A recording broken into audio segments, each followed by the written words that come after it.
जिस दिन मेरी बहन को पहली बार मैं देखा था 6 जून को, उस कोतवाली में मर्जरी हाउस में खून से लथपथ पड़ी हुई थी। उस बहन को देख करके मैंने कसम खाई थी, बहन तेरे साथ मैंने जो घूमा लेकिन न्याय नहीं मिला, लेकिन मरने के बाद बहन मैं इतना तुझसे जरूर वादा करता हूँ कि तेरे हत्यारों को मैं मरते तक नहीं छोड़ूंगा, उनको कर्म का उनके अंजाम के तक ले जाऊंगा। दोस्तों, एक भाई को न्याय के लिए कैसे दर दर भटकना पड़ रहा है और पुलिस प्रशासन कैसे लिपापोती करने पर उतारू है।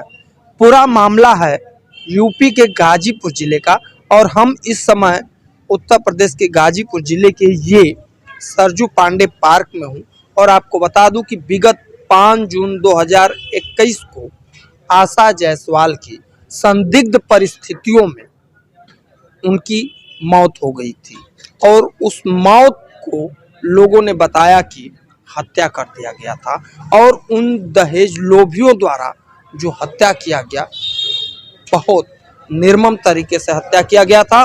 दोस्तों, उस कड़ी को लेकर के आज ये भाई जो हैं हमारे साथ जुड़े हुए हैं, बबलू जायसवाल, और अपनी बहन का न्याय पाने के लिए यहाँ के पुलिस कप्तान गाजीपुर एसपी डॉक्टर रामबदन सिंह से मिलने के लिए दिल्ली से आए हुए हैं। और इन्होंने वो चैलेंज किया है कि अगर हमें न्याय नहीं मिलेगा तो हम 12 फरवरी को आमरण अनशन पर बैठेंगे। और सबसे बड़ी बात क्या है, उस समाज को क्या कहें कि जिस समाज ने शुरू में इनका कदम बढ़ा करके साथ दिया, आज वही समाज इतना लोभी है कि कैसे पैसे के बल पर बिक रहा है। पूरा मामला हम बबलू जायसवाल से जानेंगे। बबलू जी, पूरा मामला क्या है, बताया।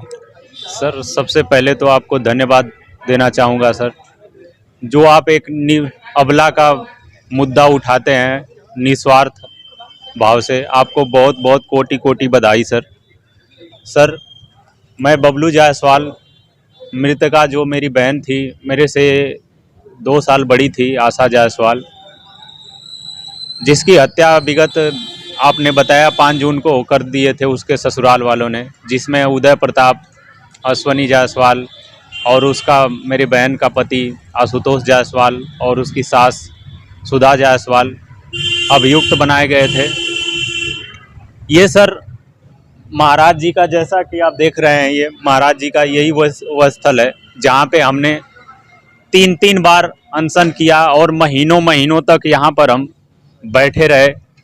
और इन्हीं महाराज जी का आशीर्वाद है और हमारे समाज के सेवी जो कि बोधा जायसवाल जी, जो कर्मठ और महान समाज सेवी हैं इस जिले के, और आदरणीय पिता कुमनाथ जायसवाल जी एवं अन्य समाज के सम्मानित जन जैसे बबलू जायसवाल जी एवं समाज के लोगों का देन थी जो यहाँ तक मुद्दा हमारा उठा। लेकिन आज जब न्यायालय ने और हाई कोर्ट के न्यायालय ने और प्रशासन ने कार्रवाई के लिए पूरा कदम अपना उठा दिया, उसका उदय प्रताप का बोरिया बिस्तर पूरा तरीके से बंध चुका है।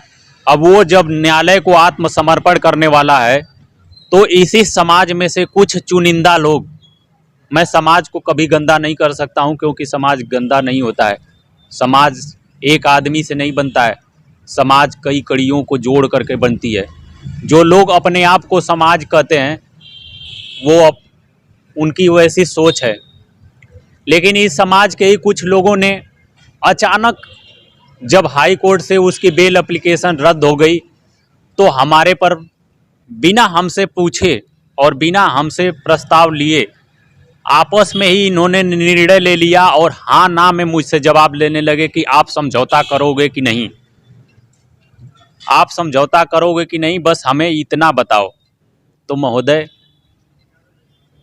मैं कहाँ मुंह दिखाऊंगा, एक बहन की सवाल नहीं है ये आने वाली पीढ़ी में तमाम बहनों की सवाल है जो बलि के बेदी पर चढ़ जाती हैं और उस हर भाई के लिए ये कर्म है और दृढ़ निश्चय संकल्प का पूरा करने का ये समय है, जो अपनी बातों से न मुकरे।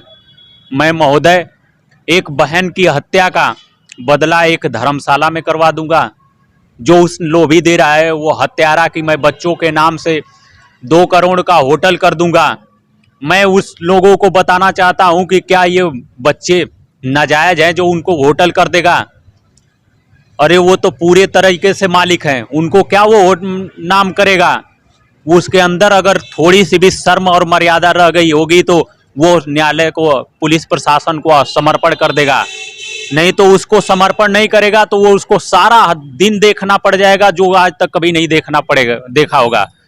और मैं समाज के लोगों से बार बार झुक करके प्रणाम करता हूं, जो हमारा साथ दिए और दे भी रहे हैं। लेकिन उन लोगों को और सभी लोगों से मेरी एक निवेदन है कि जो लोग सोचते हों कि हमें समझौता कर लेना चाहिए, हम गलत राह पे चल रहे हैं, समाज की नहीं बात मान रहे हैं, तो महोदय उन लोगों से मेरा प्रार्थना है कि मैं, जो कि आज ही दिनांक 9 तारीख को दिल्ली से आया हूं मैं, और direct Sarju Park, Pandey Park में महाराज जी का आशीर्वाद लेने आया हूं।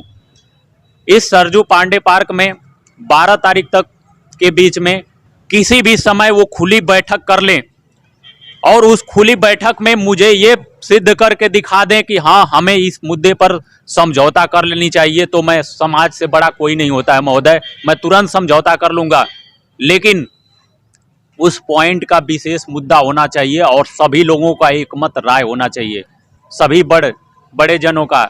और इसमें सबसे ज़्यादा मेरी रिक्वेस्ट है माता बहनों का, क्योंकि एक बहन का दर्द एक बहन ही समझती है सबसे ज़्यादा, एक औरत का दर्द एक औरत समझती है।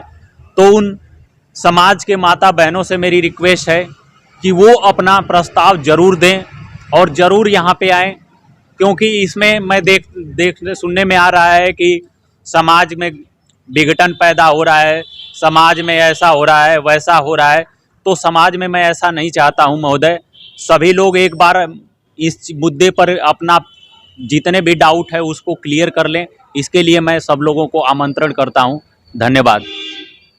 दोस्तों, ये एक भाई का पीड़ा है, किस प्रकार से आज अपने बहन का न्याय के लिए दर दर की ठोकर, और ख़ास तौर से उन समाज में जो भ्रांति आज इनको दबाने की कोशिश की जा रही है, वैसी पीड़ा मैं क्या बताऊं। और सबसे बड़ी बात यह है कि जब कोर्ट से 83 के अंतर्गत उसके सारी संपत्ति को कुर्क करने का आदेश जारी हो चुका है, तो किस प्रकार पुलिस प्रशासन जो है यहाँ का गोल मटोल करके जिस चीज़ को, उसकी सारी संपत्ति को जबकि कुर्क करने का आदेश है और सारे साक्ष्य दे दिए गए हैं, तो उसके घर को सिर्फ कुर्क करके क्या किस तरह गोल मटोल कार्य कर रही है, उसके बारे में बबलू जी बताइए, क्या मामला है इसमें, अभी तक क्या उसका हुआ है? सर, मैं आया था तो आज मैं एलआईयू इंस्पेक्टर महोदय के पास गया था, क्योंकि मेरे से फ़ोन से बात होती थी। वो महोदय जी बोलते थे कि बबलू जी जब भी गाजीपुर आइए तो मेरे से ज़रूर मिलिए, मैं आपसे मिलना चाहता हूँ।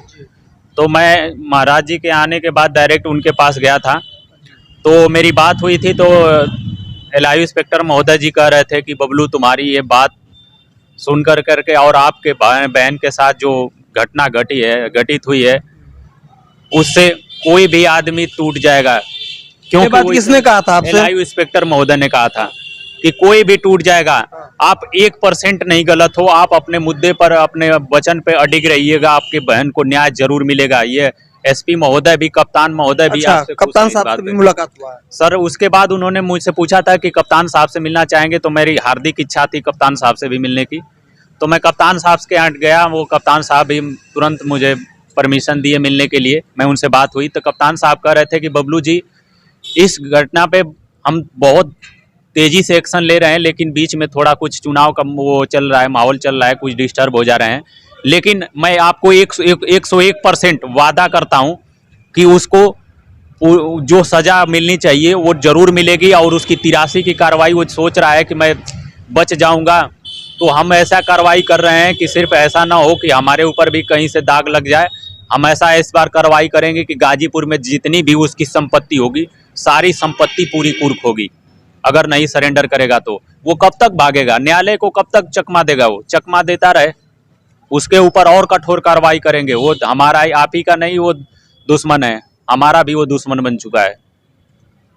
चलिए बबलू जी, आपका बहुत बहुत धन्यवाद। दोस्तों, आप इस वीडियो को इतना शेयर करिए कि जिस प्रकार आज मीडिया के ताकत की वजह से इस भाई को न्याय मिल रहा है, बहुत और आप लोग इतना इसको शेयर करिए कि वजह से ही सर मेरी बहन जो है, जो कि मर चुकी है, लेकिन आज वो इस प्रकरण में जिंदा है सर, आप लोग की वजह से सर।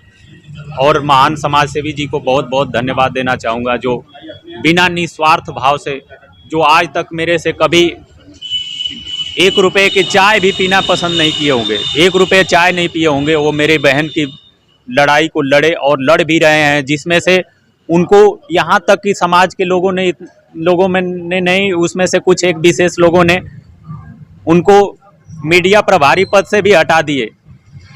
यानी कि एक बेटिया को लड़ाई लड़ने वाला समाज सेवी जो सच्चाई के मार्ग पे चल रहा है, लड़ रहा है, पहले आप उसकी साथ दे रहे हो, बाद में जब लास्ट में उसका परिणाम आने वाला हो, जब उसका कर्म का फल मिलने वाला हो, तब उसकी पैर खींचने लगो। ये बहुत गलत चीज़ लगी है सर मेरे को, ये बहुत गलत चीज़ लगी है। और ऊपर वाला सब देखता होगा सर, अगर कहीं से भी गलत होंगे तो समाज मुझे सजा दे और उसको भुगतने के लिए तैयार हूँ मैं। और ऊपर वाला तो किसी को बख्शता नहीं है, वो तो देर सवेर जरूर उसका परिणाम का फल देता ही है। लेकिन मैंने कसम खाई है सर, जिस दिन मेरी बहन को पहली बार मैं देखा था 6 जून को, उस कोतवाली में मर्जरी हाउस में खून से लथपथ पड़ी हुई थी, उस बहन को देख करके मैंने कसम खाई थी, बहन तेरे साथ मैंने जो घूमा लेकिन न्याय नहीं मिला, लेकिन मरने के बाद बहन मैं इतना तुझसे जरूर वादा करता हूँ कि तेरे हत्यारों को मैं मरते तक नहीं छोड़ूंगा, उनको कर्म का उनके अंजाम के तक ले जाऊंगा। ये मेरा उनसे बहन से मेरा दृढ़ संकल्प था, और इस पर कुछ भी हो जाए लेकिन मैं टूटूंगा नहीं।